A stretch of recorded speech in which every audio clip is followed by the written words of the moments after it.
Ramai sangat orang pada hari ini seronok sangat bercinta, seronok sangat berkapal dalam keadaan mereka tak sedar mereka telah melakukan syirik kepada Allah.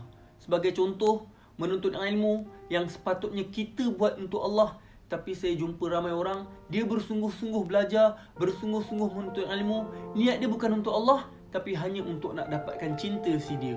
Contoh lain, kita sepatutnya berubah kerana Allah, tapi ramai orang yang saya nampak, mereka berubah bukan kerana Allah, tapi hanyalah kerana nak dapatkan cinta awet ataupun power dia.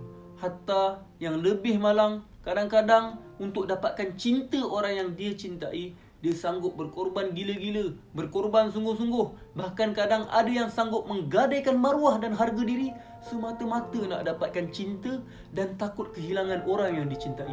Betapa bahayanya cinta dan couple sebelum nikah ni. Sahabat-sahabat sekalian, sebenarnya saya dapat terlalu banyak DM orang luah pada saya bahawa pakwa dia minta gambar tak berpakaian, lalu akibat sayang dan cinta pada lelaki tersebut, sang wanita sanggup menghantar gambar dan video tak berpakaian kepada lelaki itu, dan akhirnya apa jadi? Gambar dan video itu disebarkan oleh lelaki itu di web-web lucah. Sebab apa perempuan tu sanggup bagi gambar tak senonoh kepada lelaki tu? Sebab perempuan tu takut kehilangan cinta lelaki tu. Ada juga yang telah terlanjur sanggup menggadaikan maruah, merosakkan keturunan dan harga diri. Sebab apa? Sebab cinta dan takut kehilangan cinta tersebut. Innalillah. Sebab itulah sahabat-sahabat sekalian, saya nak korang ingat pesanan Ibn Qayyim sampai bila-bila. Ibn Qayyim rahimahullah berkata, antara tanda cinta yang syirik dan kufur ialah dia mengutamakan keredaan orang yang dicintainya melebihi keredaan Allah. Untuk mendapatkan cinta tersebut, dia sanggup mengorbankan benda yang berharga. Sedangkan untuk Allah, dia hanya berkorban ala kadar. Sahabat, ini adalah satu syirik. Kita seolah-olah menjadi hamba kepada orang yang kita cintai. Kita lalai dengan cinta manusia sehingga kita tak sedar kita dah lama abaikan Allah, jauh dari Allah. Solat 5 waktu kita tinggalkan tanpa rasa bersalah.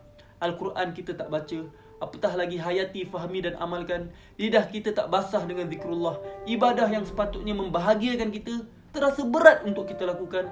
Bahkan kita rasa benci dan tak nikmat buat ibadah. Bila ada masalah, resah, gelisah, kita tak cari Allah, tapi kita cari manusia dan dunia. Kita sangka maksiat boleh membahagiakan kita. Sahabat sekalian, saya yakin di sudut hati korang semua, di sudut hati kita semua, kita terseksa dengan cinta. Jangan tertipu dengan diri sendiri. Please, jujur dengan diri korang sendiri. Seorang ulama berkata, di muka bumi ini tiada yang lebih menyeksakan daripada bercinta. Kau rasa seakan-akan mereka mendapat kemanisan dalam percintaannya, tetapi kau akan lihat mereka kerap melinangkan air mata kerana takut berpisah atau kerana rindu. Berubahlah sahabat sekalian. Kejarlah semula tujuan hidup korang, iaitu Allah. Macam mana kita nak berubah dan lupakan orang yang kita suka tu?